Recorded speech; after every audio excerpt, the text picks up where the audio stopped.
Julie Lévesque, pour la Commission d'enquête nationale citoyenne, toujours en cette deuxième journée, on a eu ce matin un témoignage vraiment crève-cœur de Marilène Bélair. Marilène, est-ce que tu peux nous résumer un petit peu ton témoignage et puis la raison pour laquelle tu tenais à venir témoigner à la Commission? Oui, en fait, la raison pour laquelle je voulais venir témoigner, c'était vraiment pour que les gens, puis en fait que tout le monde entende vraiment l'impact que les mesures ont eu, puis pas juste sur moi, mais sur tous les Québécois. Je pense que, oui, mon histoire est particulière, mais il y a beaucoup de gens qui vont pouvoir se relier à ce que j'ai vécu. Moi, mon conjoint était agent de sécurité au début de la pandémie, puis il a été frappé par un client qui était mécontent des mesures que le gouvernement avait mis, entre autres de rentrer dans le Walmart une personne par famille. Alors, mon conjoint s'est retrouvé à l'hôpital, fracture du crâne, hémorragie interne, dans le coma pendant 4 mois et demi.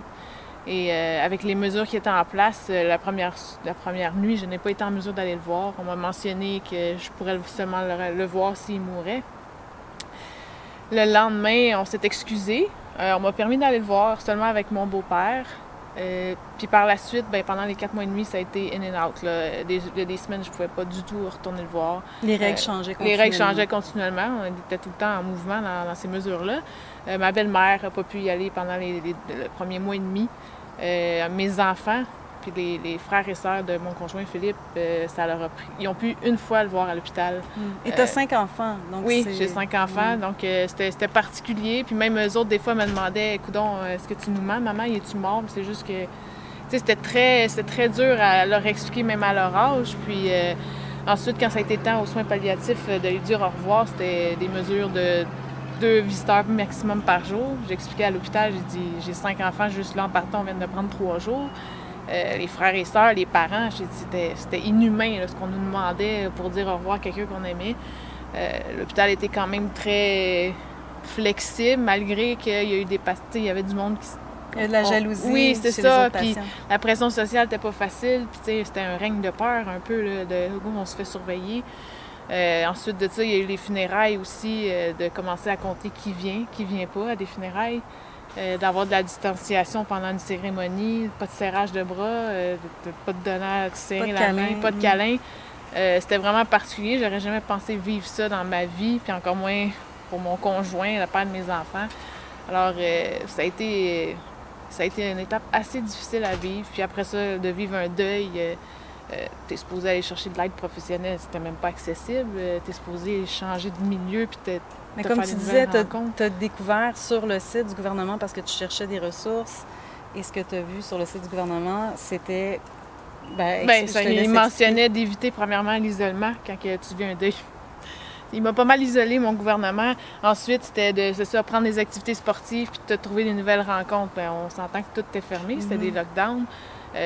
Trouver de l'aide professionnelle, il n'y en avait juste pas à ma portée non plus. Donc, j'ai ri cette journée-là un peu, mais j'ai dû trouver mes propres moyens là, pour m'en sortir mentalement, surtout. Puis pour aider mes enfants aussi, parce que les autres, c'est une autre étape, là, c'est une autre grosse charge que j'ai sur les épaules, là, de veiller à leur bien-être, malgré tout ce qui nous est arrivé. Oui.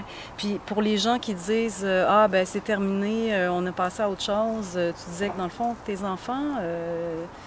pour moi, ont encore des conséquences. Ça va faire 3 ans son décès, mais pour moi, c'est pas encore terminé. Ces enfants-là, ils en ont gardé en dedans d'eux autres, puis ils continuent de le vivre. Là, ça commence je tombe avec des adolescents. Alors, on sait déjà la période de l'adolescence, tu te cherches déjà beaucoup, c'est pas évident, mais là, avec un deuil par-dessus, une injustice qu'ils comprennent pas. Mes enfants sont au courant, là, c'est des mesures du gouvernement là, qui s'est passé, puis comment ça qu'un gouvernement, puis aucun souci pour nous autres non plus. Alors, je leur ai expliqué la commission c'était quoi, puis ils étaient comme « Oh, ça c'est bien, maman! » J'ai dit « Oui, ça c'est bien. » J'ai dit « On devrait avoir plus de ça de nos autorités. Malheureusement, c'est pas ce qu'on a connu, mais... » Est-ce que tu as espoir que justice soit rendue un jour? Je regarde pas ça comme ça. Pas pour ma part, pas pour mon histoire, mais pour les prochains avenirs. C'est ce que je me dis, puis c'est pour ça que je suis venue témoigner aujourd'hui, puis dire si ça peut servir d'exemple, puis qu'on peut se faire mieux la prochaine fois, c'est vraiment ce que j'ai à cœur. Parfait.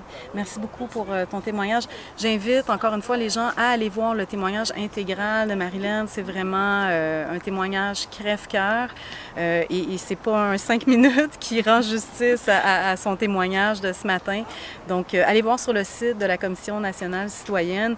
Signez la pétition, s'il vous plaît. On a besoin d'appui pour cette commission-là.